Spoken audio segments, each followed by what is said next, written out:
Eu sou ator. Foi muito difícil fazer esse trabalho, porque há muito tempo, né, que eu trabalho na área, mas aqui na região, né, depois de quase 40 anos morando em São Paulo, quase 40 não, quase 50 anos, eu vim para cá, né, e tá difícil achar um professor de teatro, né? Tem muitos atores, mas professor de teatro na área foi difícil. Então eu pedi permissão para a Fabiana e eu acabei entrevistando um professor que ficou no meu lugar, na escola que eu trabalhei durante 8 anos. Eu fiz a entrevista online, né, à distância, entrevistei o professor Ricardo, né, Ricardo Luiz Tejada Orlando. Pode passar, Fabiane. Professor de teatro que atua há mais de 12 anos na área, ele é formado pela Universidade de Campinas, né, uma das melhores, né, do país, e também ele fez curso no Conservatório Carlos Gomes, curso de atuação, e como é um curso técnico, né, ele precisava fazer a licenciatura, assim como eu estou fazendo depois de tantos anos, né, ele fez, além do curso técnico, no Carlos Gomes, ele fez também a faculdade, a Universidade de Campinas. Pode passar.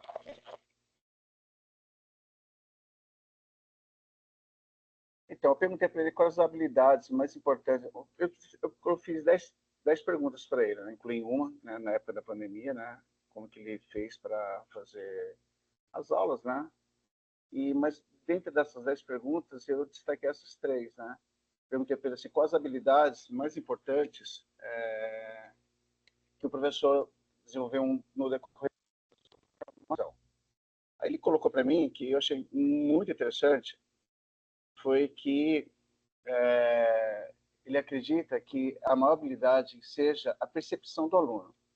Porque na visão dele, o professor, independente de qualquer área que ele vá atuar, ele tem que perceber o aluno, deixar fazer que a aula, que o aluno seja percebido, porque eles estão no momento de formação e que o conhecimento vem através da experiência, da inquietude, da curiosidade, e o aluno só terá isso se for estimulado pelo professor.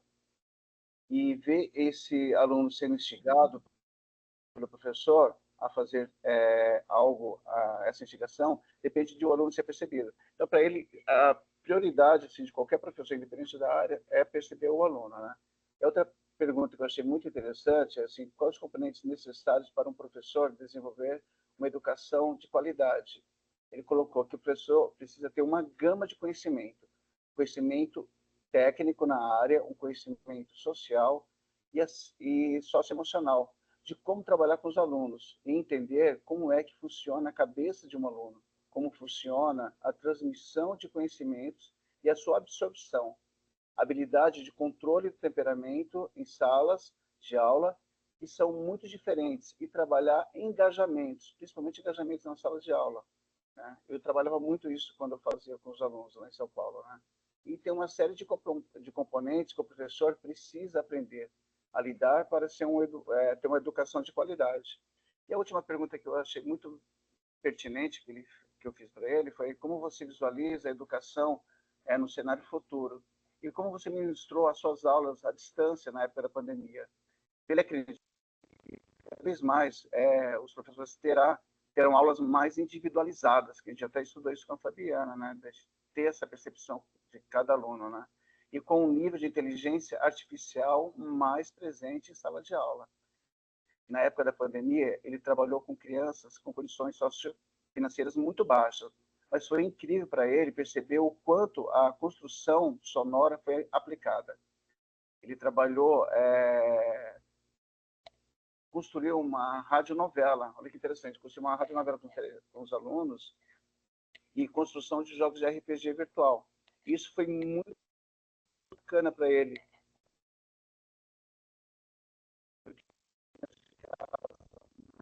Eles precisavam ter esse contato de alguma forma. E a criança precisa extrapolar o mundo concreto e construir um mundo imaginário. Achei sensacional isso que ele falou. Isso traz uma saúde mental e emocional, desenvolvimento cognitivo, que nós estudamos, criança, que é fundamental, e as artes conseguem isso, fazer muito isso com quem estuda a arte. Né? Pode passar. Hoje, fotográfica, assim, da frente da escola, assim, gente, foram poucas as fotos, porque eles já estavam de férias, né? E eu tive que pedir para ele, não estava mais dando aula quando eu fiz a entrevista com ele, né? Mas aí à frente da escola, uma escola muito grande, tem 15 salas, um pátio enorme. E essa escola, aqui é a sala onde eu dava aula de teatro, que agora é o professor Ricardo que dá aula, né? Ele tirou uma foto, mandou uma foto que ele tinha das crianças, né? Dando aula para criança infantil, né? E, e a escola tem uma grade muito grande de extracurricular. Então, os alunos lá têm aula de dança, têm aula de teatro, têm aula de xadrez, têm aula de música, têm aula de futebol. Então, várias aulas, porque eles ficam praticamente o dia inteiro na escola, né? Pode passar. Aí fiz uma mapa conceitual, né? Aí o professor Ricardo, aí eu coloquei a disciplina, né, que é práticas pedagógicas, carreira e sucesso. No primeiro eixo, coloquei a apresentação, né, pessoa atualmente na área de teatro há mais de 12 anos, formada pela Universidade de Campinas e também com curso técnico de atuação pelo Conservatório Carlos Gomes. No segundo eixo, eu coloquei materiais usados em aula. Ele falou para mim que, na maioria das vezes, o material é disponível no momento. Então, ele pode usar uma corda, ele pode usar uma almofada, um bastão, um colchonete. Eu usava muito colchonete quando eu dava aula também, né, para trabalhar respiração, esse momento de eles ter essa concepção de espaço, de área, né, a ser estudados. Ele também usa plataformas digitais para administrar as aulas, né?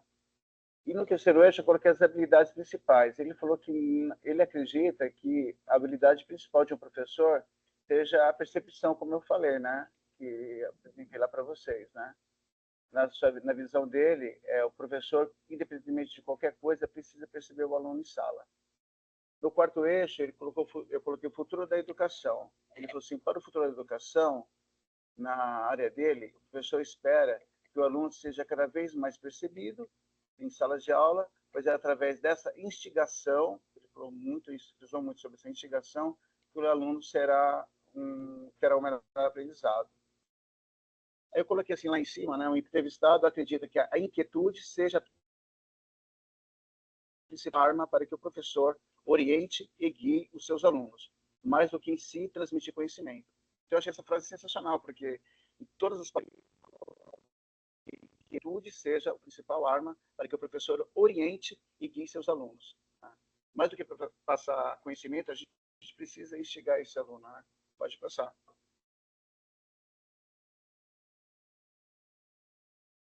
Aí eu coloquei aqui, que assim, essa aqui foi uma peça que eu montei com o meu grupo de teatro lá em São Paulo, que é um texto muito conhecido, né, que é a Morte e Vida Severina, né, que é baseado no poema do João Cabral de Melo Neto, que é a busca dos severinos.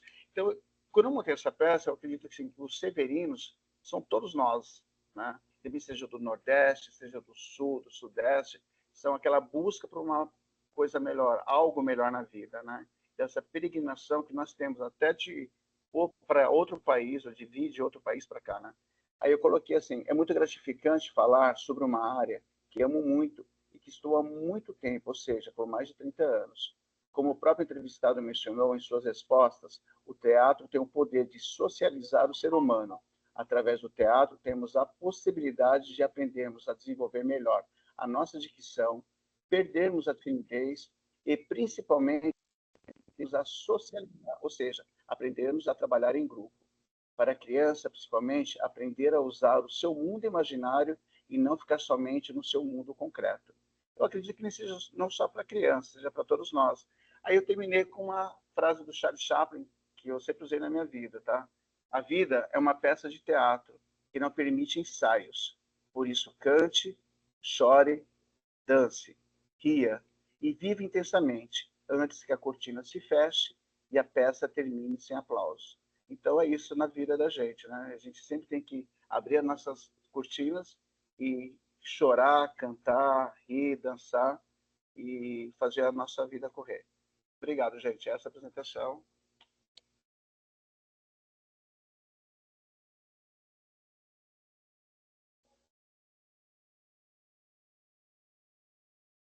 Dando